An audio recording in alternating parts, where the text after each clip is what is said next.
Minsk deal was used to buy time, Ukraine's Poroshenko. Petro Poroshenko said the Minsk agreements meant nothing, and claimed credit for giving Kiev enough time to militarize. Petro Poroshenko has admitted that the 2015 ceasefire in Donbass, which he negotiated with Russia, France and Germany as president of Ukraine, was merely a distraction intended to buy time for Kiev to rebuild its military. He made the comments in interviews with several news outlets this week, including Germany's Deutsche Welle television and the Ukrainian branch of the U.S. state-run Radio Free Europe. Poroshenko also defended his record as president between 2014 and 2019.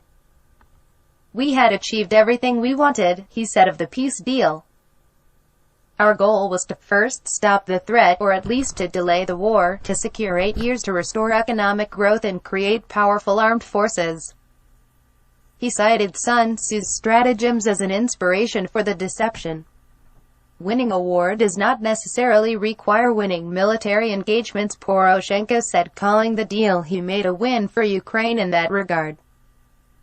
Poroshenko failed to be re-elected in a landslide vote for President Volodymyr Zelensky, who promised voters that, unlike his predecessor, he would secure peace in Donbass.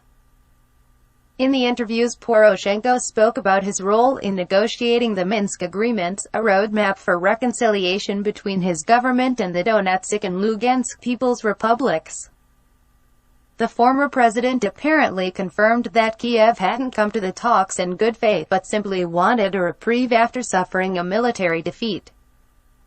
The agreements included a series of measures designed to rein in hostilities in Donbass and reconcile the warring parties. The first steps were a ceasefire and an OSCE-monitored pullout of heavier weapons from the front line, which were fulfilled to some degree. Kiev was then supposed to grant general amnesty to the rebels and extensive autonomy for the Donetsk and Lugansk regions.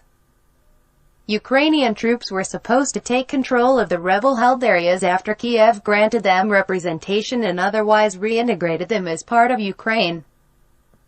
Poroshenko's government refused to implement these portions of the deal, claiming it could not proceed unless it fully secured the border between the rebellious republics and Russia. He instead endorsed an economic blockade of the rebel regions initiated by Ukrainian nationalist forces.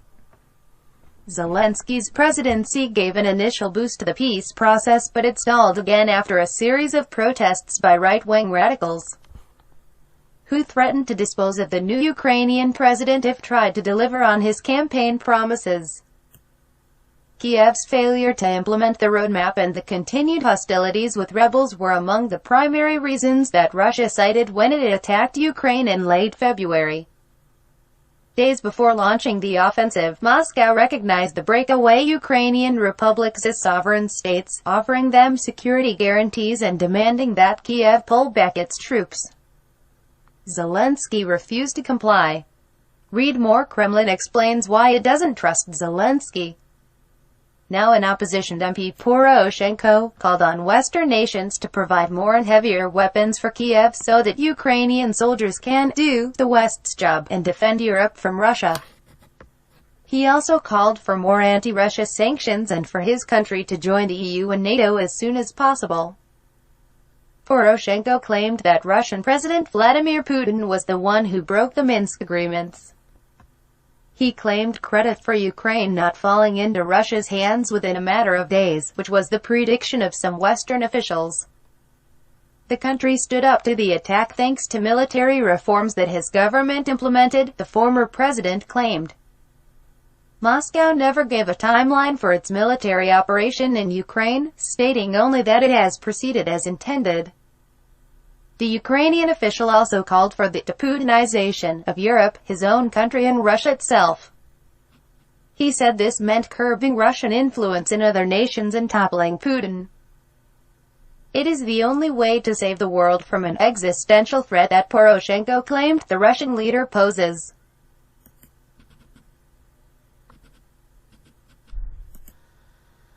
Russia-Ukraine war. Donetsk and Luhansk, what to know about Ukraine's rebel regions. more than 14,000 people been killed in fighting between Ukraine's army and the Moscow-backed separatists since 2014.